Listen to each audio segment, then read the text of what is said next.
My family always saw me as a footnote, a quiet man who lived in the shadow of our name. When my reclusive grandfather died, they gathered like vultures, ready to carve up his legacy, his real estate, his collection of vintage cars. They thought I'd inherit a memory, a worthless, dilapidated cabin in the woods. They laughed when they heard the will, and for a moment I believed them. But they didn't know the truth about the land, and they didn't know the truth about our bloodline. They didn't know that my inheritance wasn't just a cabin, not even just a vast forest. It was a kingdom, and that to protect it from them, I'd have to awaken a fever in my own blood and answer a howl that was starting to echo in my soul.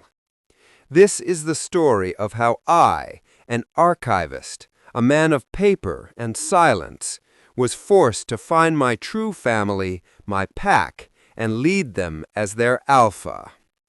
And it all began in a sterile office that smelled of paper and greed, the day my old life ended. The lawyer's office felt like a tomb, all beige tomes and the hushed, predatory silence that precedes an ambush. Across the polished table, my Uncle Richard radiated an impatience so potent it felt like a physical force. He was a man of stock prices and hostile takeovers, and as he looked at me, I felt like a rounding error he was about to correct. The lawyer, a man named Abernathy with sharp, intelligent eyes that seemed to miss nothing, cleared his throat. He began to read from the will. To my son Richard Blackwood and his family, I bequeath the entirety of my financial portfolio, the primary residential mansion in Northwood Heights, and the full collection of vintage automobiles housed therein. A slow, deeply satisfied smirk spread across my uncle's face. He shot me a triumphant glance. He had won. The mansion he'd coveted for years, the collection of priceless cars, the millions in stocks, the real wealth, it was all his. He settled back in his chair, the picture of a magnate who had just closed the deal of a lifetime. Abernathy continued, his tone unchanging. Finally, regarding my primary residence, he read, "The cabin at Greywood Wolf Sanctuary and its directly associated land to my grandson Liam Blackwood." Richard let out a short, sharp laugh. It wasn't even a real house, a worthless, dilapidated shack on a patch of dirt in the middle of nowhere. I felt a hollow pang of disappointment, not for the money, but for the confirmation that I was, as I'd always suspected, just an afterthought to my grandfather. "Is that all?" Richard asked, already pushing his chair back, eager to go inspect his new fleet of cars. "That is all," Abernathy confirmed. Richard clapped a heavy, condescending hand on my shoulder as he swept past. "Well, Liam, try not to get any splinters. If you need to sell the firewood, I can give you the number of a good lumberman." He laughed again and was gone, the scent of his expensive cologne lingering in the air. I sat there for a moment in the suffocating silence, feeling small and deflated. I gathered my coat, ready to leave this final humiliation behind me. "Mr. Blackwood," Abernathy's voice cut through the quiet, "a moment of your time, if I may." I turned. His expression had changed. The professional neutrality was gone, replaced with a keen, almost feral curiosity. "There are some unique particulars regarding your inheritance," he said, gesturing for me to sit. "Your grandfather was a very specific man." He leaned forward slightly, and I noticed an odd habit. He subtly tilted his head, and his nostrils flared, as if he were trying to catch a scent. It was strangely animalistic. He slid a thick, leather-bound property ledger across the table. "Your uncle is a man of limited imagination. He hears associated land and thinks of the visible garden plot. He paused, his sharp eyes boring into mine. Your grandfather, however, had a more expansive definition. He opened the ledger to a vast, hand-drawn map of the valley. A single point was marked cabin. The entire rest of the map, a sprawling wilderness of mountains, rivers, and ancient forests, was shaded in the same color. The cabin is the heart of the estate, Mr. Blackwood, he explained, his voice low. The legal point of entry, and the land associated with it, is everything else. All 100,000 acres of the Greywood Wolf Sanctuary. The cars and the mansion are trinkets. This is the true legacy. It is all yours. I stared, speechless. The scale of it was incomprehensible. 100,000 acres. A kingdom. Abernathy watched me, his head tilted again, that strange questioning sniff. He believed you had the fortitude to manage it, the right character. He was rarely wrong about such things. He was searching for something in me, something I couldn't begin to understand. There is, of course, the stipulation. You must reside there for 3 full lunar cycles. You must prove yourself a capable steward. He stood and extended a hand. His grip was firm, his palm surprisingly calloused. He said, "Good luck, Liam," and for a split second I thought I saw a flicker of something ancient and wild in his eyes. "I have a feeling you are going to need it." 2 weeks later, shivering in the cabin that was the heart of my new kingdom, I understood just how much luck I would need. The sanctuary wasn't just land, it was a vast, primeval wilderness that swallowed sound and dwarfed the sky. My first meeting with my neighbors in the sanctuary was tense. The woman, Megan, was reserved, while the man, who was clearly their leader, Cale, radiated a deep, weary frustration. They treated me with a suspicion that bordered on hostility. I was an outsider, a king with no subjects and no allies. And it was all made much worse when my uncle, predictably, did not take the news of my true inheritance well. The first attack came by courier, citing obscure zoning violations. The second came from the sky, a helicopter that chopped the air into a percussive assault day after day. After a week of this siege, with my supplies dwindling, I had no choice but leave the sanctuary and drive into the small town of Northwood, nestled in the shadow of my new mountain range. The 30-mile drive on the winding dirt road felt like a journey to a foreign country. As I got closer to civilization, I felt a strange reluctance, a primal urge to turn back to the quiet woods. The town was exactly as I'd pictured it. One main street, a general store, a diner, and a gas station. But the welcome was not what I had hoped. As I stepped out of my truck, a man on the sidewalk stopped and stared. He nudged his friend, and soon I was the subject of hushed whispers. At the front of the general store, a newspaper box held the local paper, the Northwood Chronicle. The headline screamed in bold letters, "Sanctuary a danger, local family's pet missing, wolves blamed." My blood ran cold. It was Richard's work, a classic smear campaign, turning the community against me before I even had a chance. Inside the store, it was worse. The air was thick with the smells of sawdust, coffee beans, and disinfectant, a cacophony that seemed to drill into my skull. My hearing, which had felt sharper in the woods, was now a curse. I could hear every conversation at once, 2 women in the canned goods aisle whispering about that Blackwood boy, the store owner on the phone complaining about his liability insurance, a child crying at the back. It was a disorienting, overwhelming wave of noise. I grabbed what I needed, my hands shaking, paid in cash to avoid giving my name, and endured the cashier's cold, suspicious glare. As I fled back to my truck, I felt like a fugitive. The isolation of the sanctuary had been peaceful. The isolation I felt surrounded by people was a suffocating poison. Richard wasn't just attacking my land, he was attacking my name, my very right to exist here. I returned to the cabin that afternoon, my heart a cold, hard knot of anger. I felt hunted and cornered. I retreated to my grandfather's study, the one place I felt safe. The scent of old paper and leather was a balm to my frayed nerves.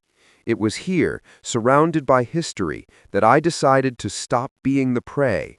I would become the hunter. My uncle fought with money and influence.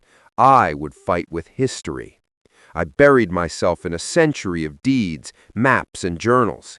For days I barely slept, fueled by a strange predatory focus I didn't recognize in myself. After 3 days, my heart sunk.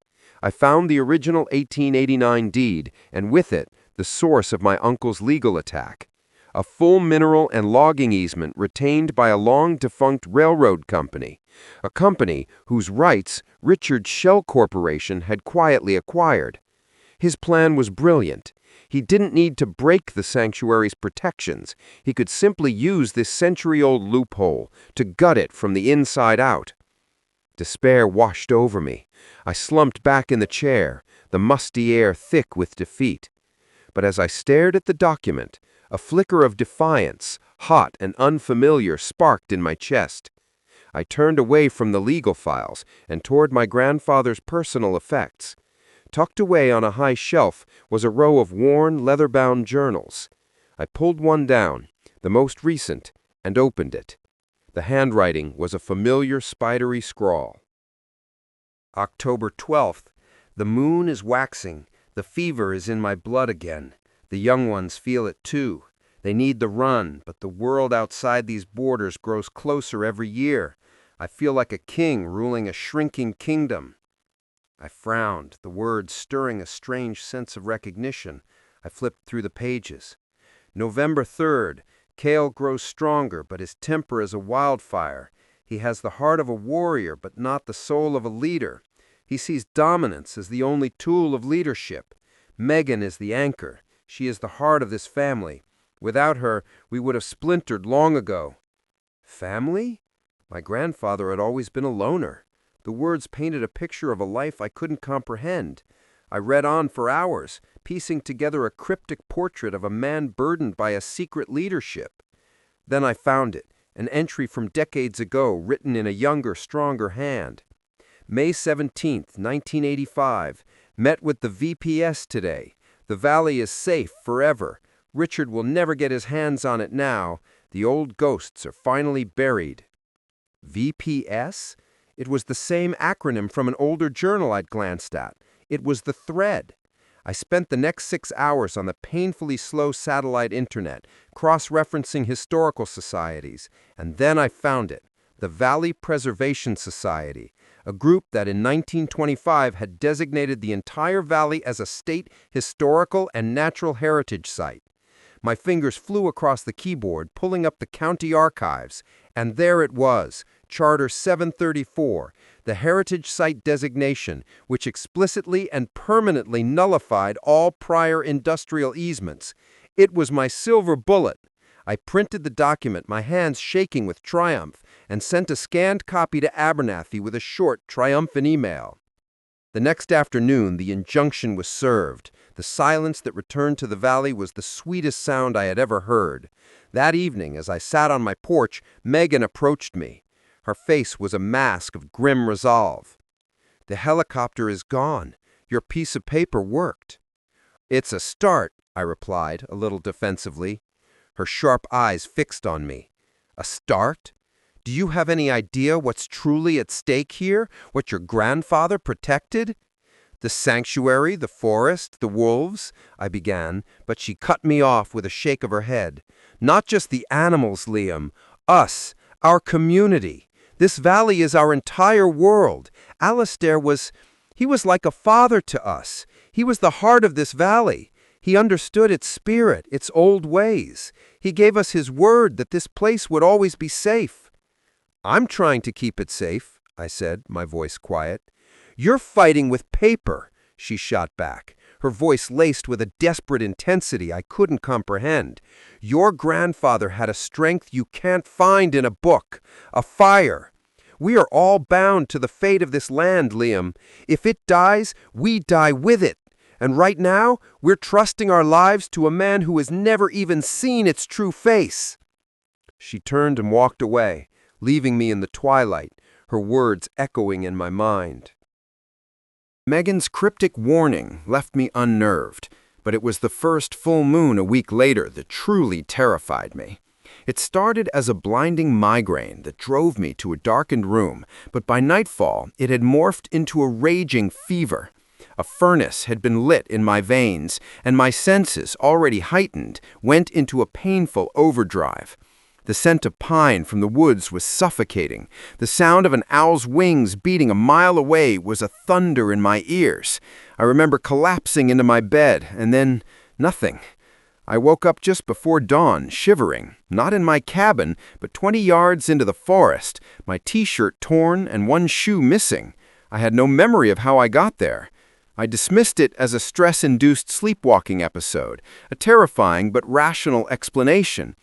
I didn't know that from the shadows, the pack had watched me stumble through the trees, my scent a confusing mixture of sickness and burgeoning power. They saw the first fever, and they began to wait. The next month's full moon was not a sickness, it was a battle. The fever returned, more intense this time, but with it came an almost unbearable energy. My muscles coiled with a violent need to run, to break free, to hunt. I spent the entire night pacing the confines of the small cabin like a caged animal, my knuckles white from gripping the windowsill, a prisoner in my own skin. Outside, the pack began to howl, and the sound was a physical pull on my soul, a siren song of freedom that was both terrifying and agonizingly tempting. I jammed my hands over my ears, a guttural groan tearing from my throat as I fought an instinct that screamed for release. I didn't see Kyle watching from the darkness, his head cocked, not with aggression, but with a tense, profound expectation. He saw the struggle. He saw the blood fighting its cage. That second moon marked a turning point. The overt hostility from the pack vanished, replaced by a silent, watchful vigil. Sometimes I'd find a freshly killed rabbit on my porch in the morning. Kyle would still observe me from the tree line, but his presence no longer felt like a threat. It felt like a guard's. They were giving me space, protecting my borders, waiting for a crucible they knew was coming. The final month passed in an unnerving quiet. Richard made no move, his silence more menacing than his helicopters. But inside me, a storm was gathering. I felt stronger, my senses permanently honed to a razor's edge. I knew the third full moon was approaching, not by the calendar, but by the thrumming in my blood, a primal rhythm pulling me toward a destiny I was only just beginning to accept. They weren't just waiting for the third moon, they were waiting for me. The night of the third full moon, my body was at war with itself. A fever raged through me. Then I heard it, a single, haunting howl, answered by others. One voice was louder, deeper, more challenging than the rest, Kyle's. I don't know why I thought it was him, but that howl, it sounded just like the man, as if he was speaking to me. The sound resonated in my bones, pulling me from the cabin. I tore at my clothes as an unbearable heat washed over me. I threw the door open and stepped out onto the porch, naked in the moonlight. They were there, a circle of wolves, howling. Kyle broke from the circle and stalked towards me, a snarl rumbling in his chest. His bared teeth were a challenge. "Show me," his posture screamed. "Show us you are the one." A scream tore from my throat, a sound that was no longer human as my bones cracked and reshaped. The pain was a white-hot nova, but beneath it was the ecstasy of becoming. When I rose, it was on 4 feet. I was larger than I should have been, a creature of shadow and moonlight, and I just knew what I was. I just looked at Kyle. The effect on him was instantaneous and absolute. He dropped to the ground, exposing his throat in utter submission, a whimper of relief escaping him. The crushing weight of his leadership was lifted. I turned my head toward the northern pass. I could smell them, the intruders, gun oil, sweat, and the bitter stink of fear. I let out a single deep roar. It was not a howl, it was a king's command. Kyle rose, his body radiating a delirious, joyful energy. He was the first to answer my call, and we moved as one. The world exploded into a symphony of senses. I was no longer seeing the forest, I was a part of it. I could see the heat signatures of my pack members as they fanned out to my left and right, their movements perfectly coordinated with my unspoken intent. I could smell the path the poachers had taken, each snapped twig and crushed leaf a landmark in my mind. I could hear the frantic jackrabbit heartbeat of one of the men a quarter-mile ahead. We did not rush, we flowed, a river of gray shadows through the trees. I sent 2 wolves, the swiftest, on a wide flanking maneuver. I sent Kyle and another to a high ridge to cut off their retreat. The rest of us became a closing trap. The poachers saw us on their night vision scopes a second before we hit them. They saw a blur of motion, a dozen pairs of glowing eyes. They had no time to aim, no time to even shout a warning. We were a force of nature. I did not kill, I disabled. I tore through their camp, my powerful jaws snapping their expensive rifles in half as if they were twigs. Another wolf ripped their packs to shreds, while others herded the terrified men into a panicked, stumbling group. They fell over each other, screaming as we circled them, silent and menacing. I found my uncle watching from a safe distance near their vehicle. He fumbled for a pistol, his face a mask of disbelief and terror. I stalked towards him, not rushing. I let him see me. I let him see the impossible creature his nephew had become. The pistol clattered from his nerveless fingers. I pinned him to the side of his SUV with a single massive paw on his chest, my claws not breaking the skin, but promising that they could. I leaned in close, my hot breath fogging in the cold air, and looked into his eyes. I saw his pathetic, greedy soul bare itself bare, and then I let him go. He collapsed into a whimpering heap on the forest floor, a broken man. The hunt was over. I woke up the next morning in my own bed. Every muscle felt like it had been torn from the bone and reattached. A deep, gnawing hunger, primal and demanding, consumed me. I stumbled to the kitchen and devoured a pound of raw bacon from the package before my human mind even registered what I was doing. Flashes of the night before assaulted me, the feeling of immense power, the smell of the poacher's fear, the satisfying crack of a rifle stock in my jaws. It was horrifying. It was glorious. I forced myself to dress and step outside. The pack was there, waiting, not as a threat, but as an honor guard. Their posture was deferential, their attention completely focused on me. Kyle approached me, his movements calm and purposeful. The tension that had always radiated from him was gone, replaced by a vibrant, loyal energy. He dropped a fresh rabbit at my feet, the traditional offering, and looked at me, awaiting my orders. No words were needed. I gave him a slight nod, and I saw his whole body straighten, a soldier who has just been acknowledged by his king. Later, Megan found me by the creek. Your grandfather's will was not a test of stewardship. It was a summons. He knew the bloodline was in you. He just had to bring you to the land to awaken it. I looked at my hands, the hands of an archivist, and then at the endless green expanse of the sanctuary. My territory, my pack. The law says I own this land, but I know the truth now. I don't own it. I belong to it, and my duty as its steward is only just beginning.